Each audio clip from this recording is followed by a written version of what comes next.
What is Qadar? It's actually been explained right here. The maker of the Qadar. Paradoxical concept. Your will is meaningless unless where you register clause, make dua to Allah that Allah change my Qadar.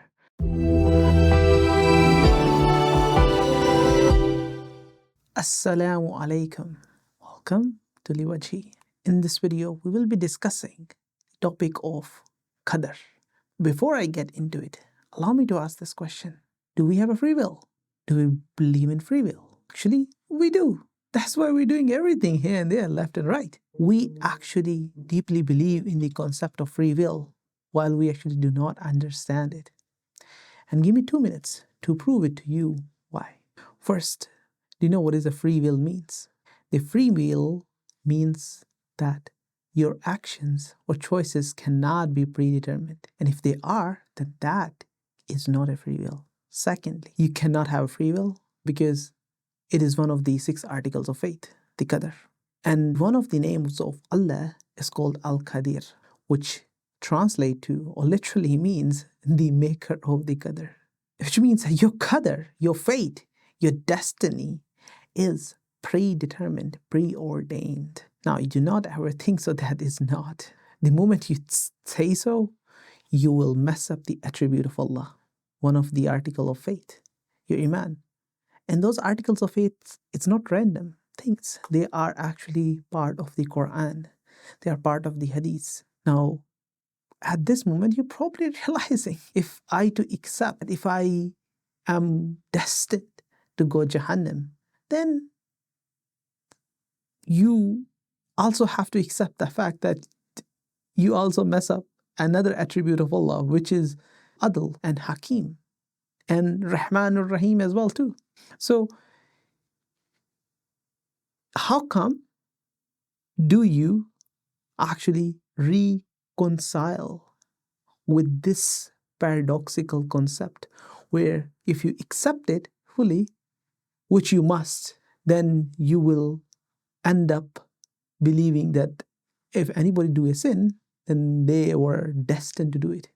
And if somebody do the good thing, they were also destined to do it. Then where does the concept of free will fits? As I mentioned, there is no such as free will. Now, if you're having confusion, it's like, what? But there's no free will. Like, yes, there is no free will. Sam, hold up. Wait a minute. Something ain't right. However, there is something called a free choice. Now, if you want to know what is a free choice, you have to stick around till the end of the video.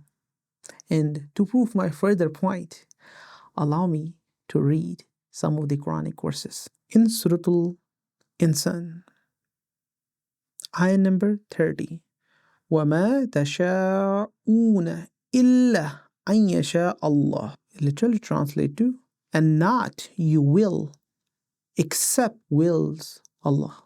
In simple translation, and you do not will except that Allah wills. This ayah is clearly stating to us that your will is meaningless unless Allah wills it. And this is not just one ayah. There are many ayahs like this. But the point is there that you can only do anything if Allah wills it. Now I'm going to read another ayah to clarify that Allah does know everything. Allah wills everything. If Allah doesn't will it, that thing doesn't happen. It's simple as that. It's simple as that. If Allah doesn't will it, it's not going to happen. It's not me, it's Quran. It's simple as they. As simple as it can get. Which literally means you do not have a free will. You do not. Wait a minute. Who are you? But again, as I keep saying it, there's a thing called free choice. Now, I'm going to read another ayah of the Quran. A very famous ayah. Almost every Muslim actually know about this ayah. It's called Ayat al-Kursi. So Surah Al-Baqarah 255. Allahu la ilaha illa huwal hayyul qayyum la ta'khuzhu sinatan wa la nawm lahu ma fis samawati wa ma fil ard من ذا الذي يشفع عنده إلا بإذنه يعلم ما بين أيديهم وما خلفهم ولا يحيطون بشيء من علمه إلا بما شاء وسع كرسيه السماوات والأرض ولا يؤوده حفظهما وهو العلي العظيم, which actually talks about the Qadar of Allah. And one very fascinating word, which the word is إلا بما شاء. What does that even mean? What the word means? Now, I want you to specifically focus on the word called يَعْلَمُ مَا بَيْنَ أَيْدِيهِمْ وَمَا خَلْفَهُمْ وَلَا يُحِيطُونَ بِشَيْءٍ مِّنْ عِلْمِهِ إِلَّا بِمَا شَاءَ. These words are the central key to understanding what Qadar actually means. If you want to understand what is Qadar, it's actually been explained right here. This is the central piece which actually explains what Qadar really is. So Allah is saying in this ayah, Allah knows, يَعْلَمُ مَا بَيْنَ أَيْدِيهِمْ. He knows, Allah knows what is in their future. Before them is means, أَيْدِيهِمْ, what is in their futures. And وَمَا خَلْفَهُمْ, what is in their past. And وَلَا يُحِيطُونَ بِشَيْءٍ, and وَلَا يُحِيطُونَ, and nothing is out, and nothing is outside, and nothing is outside of Allah's knowledge. Allah knows everything that is within it, not only just for one universe, for all the universes, all of it. Then Allah says, إِلَّا بِمَا شَاءَ, except what He willed.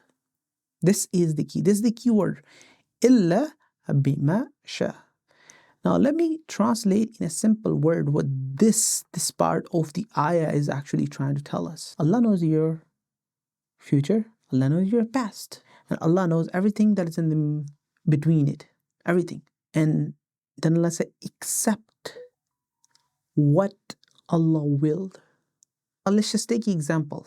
Let's take an example. If somebody come to you, says, I know your past, I know your future, and I know everything that you will ever do in the middle, or you have done, except. See, now this word except is a very central, it becomes central because somebody claiming that that person knows everything. And then he say except. What is the word that except means? Scholars have very large difficulty actually understanding this word, why this word is even in there. But you cannot take it out because it's part of the Quran.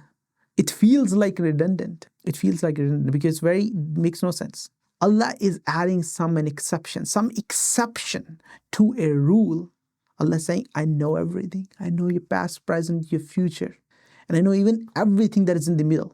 A possible, all the future outcome, all the past outcomes, everything that could have happened, could possibly had happened, or would have happened, or can happen. Allah knows it all, except. Allah is not saying this, that He doesn't know. That's not what Allah said. It's a very, very fascinating word that Allah used. Illa bima sha. Allah did not say, I do not know. That's not what the word means. Allah said, except what Allah willed, or in other words, what Allah allowed. Allah allowing us something very specific. And that is not, by the way, it's not a free will. It is a free choice. My point that I'm trying to raise is that is not a free will. Because free will cannot fit, as I explained in the previous ayahs, that Allah only wills. If Allah wills it, then it happens. So your will cannot trump the will of Allah. That cannot happen. That just doesn't, it logically and Quranically, theologically, it will mess up. It will mess up the attributes of Allah, mess up the Quran, they mess up the worldview of Allah itself, they mess up the definition of Allah. So you cannot ever assume, that the will of insan can overtrump the will of Allah. And Allah is clarified it in the Quran, clear as day, which literally means there is no free will. You cannot have a will unless that will is then allowed by Allah. See, this is where now we are getting to somewhere. So we need the allowance of Allah for us to do anything. This is the principle. If you want to do something, you have to be allowed to do something. If Allah did not allow it, then it cannot happen. Which means what? If you do something good, that was allowed by Allah. And if you do something bad, that was allowed by Allah as well. So do not ever think that if you were to a sin, it was the Allah who actually wrote that sin for you. And if you ever did some sort of a hasanat, a good action, it was the Allah who willed it for you. And you cannot do that if Allah did not allow it.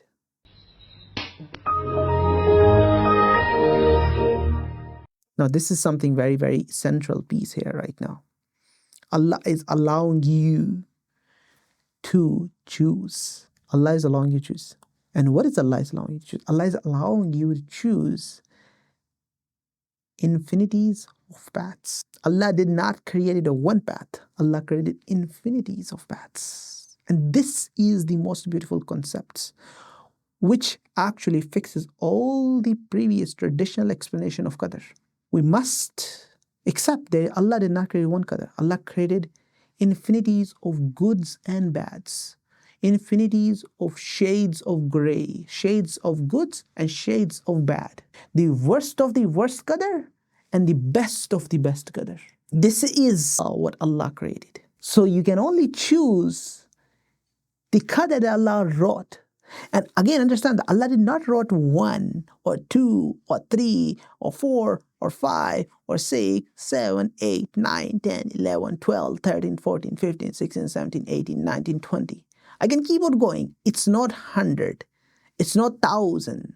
It's not million. It's not billion. It's not trillion. It's not gazillion. It's infinite. There's infinite of choices, infinite of qadars, just for one single human being Allah created. And you as a human being have a choice of choosing from the qadar that Allah created for you. And in all of these qadars, Allah knows everything. If you choose a bad qadar, Allah knows its beginning, its end, and the middle. And if you choose a good qadar, Allah knows its beginning, middle, and the end. Allah knows it. No matter the qadar you will choose from, Allah knows its beginning, middle, end, and everything. However, Allah allowed you. It's not. That's what the word illa bima sha'a means. Allah allowed you to actually do what? To choose from the infinities of qadar. So it's not one path, it's infinities of paths. And when you choose that path, that's your will that is being accompanied by the will of Allah. But understand that the will that you are actually acting on was already willed by Allah. You're just choosing what was already willed.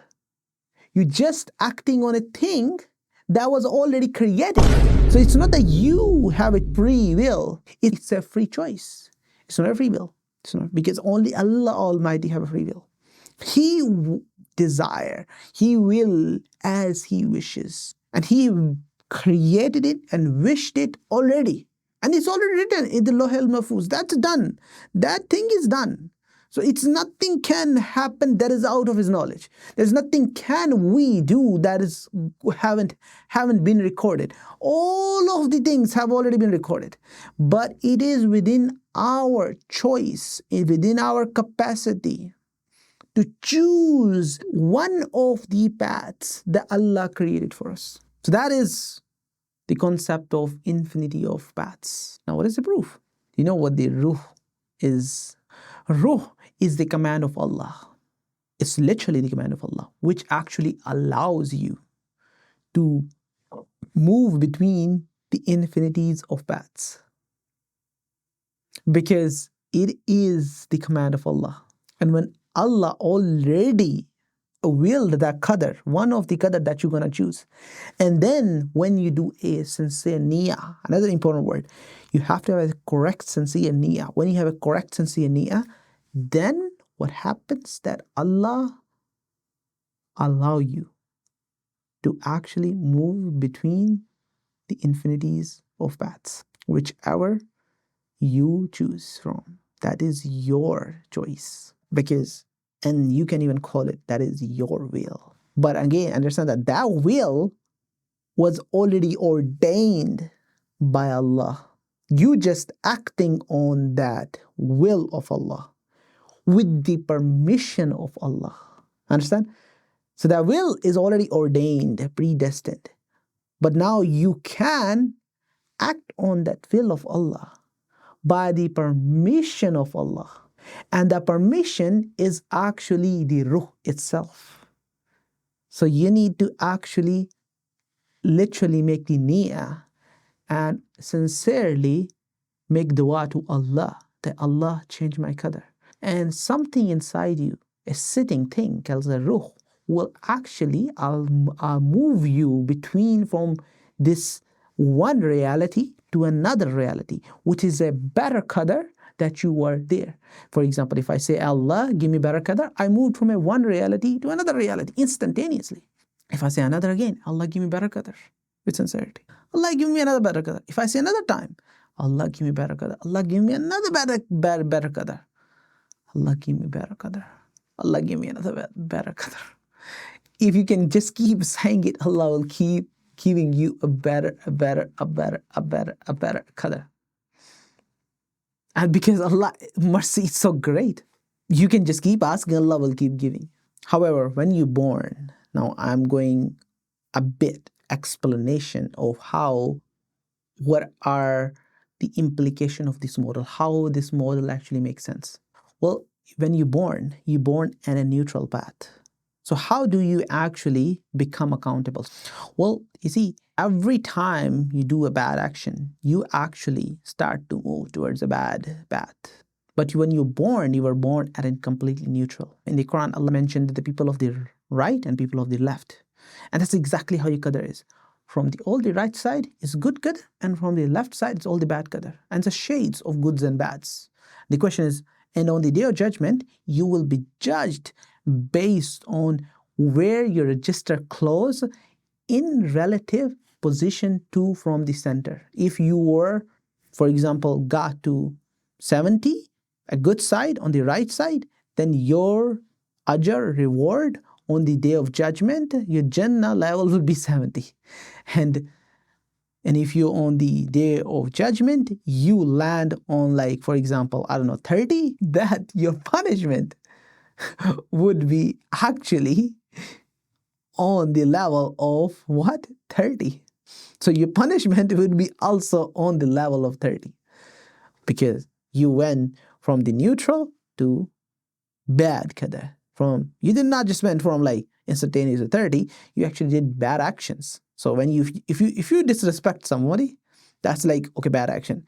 Now you go do a ghiba, that's another bad action. Now if you go slap somebody, that's another bad action. Now if you go steal something, that's another bad action. Now if you go punch somebody, and if you just keep, again, step by step, you are actually making your own qadar worse. And it's not that Allah is making you do all of that, because your action is actually moving you towards the bad path. From the bad to the extra bad, to the extra bad, to the worst, to worstest, to worst, to completely disastrous. But however, the mercy of Allah is so great. And this model actually encompasses this whole idea of mercy of Allah. The moment you say Allah sincerely, ask forgiveness from Allah, when you ask sincere forgiveness, and that's your dua is actually accepted, then what happens? You are back to instantaneously neutral. Allah forgives all of it. Like, for example, if you're like, sitting at like 10, like in negative 10 over there, the worst of the worst qadar, Allah instantaneously brought back you to the center. Instantaneous. Now, if you die, then you will die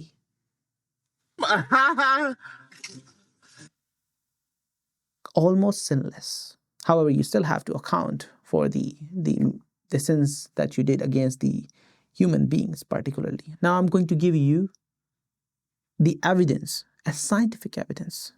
I'm here to tell you right now, we don't care. Let me tell you, we don't care. And why this model actually of multiple qadar makes sense scientifically. Evidence comes from string theory, which suggests we are not living in a one reality, but matter of fact, we're living in a multi-universal realities. There's not one universe, but there are infinity of multiples of universe. And by the way, that is actually being derived from a theory of relativity, which is almost a law. If you're using a GPS, it's because theory of relativity. I want to leave you with this profound question, a gift. Since Allah created infinities of qadars for us, is there a specific path that Allah wants us to follow? The answer is yes. And the evidence comes from Quran. And I will give you two evidence to prove that yes, Allah wants us to follow a one very specific path. A one very, very, very specific path.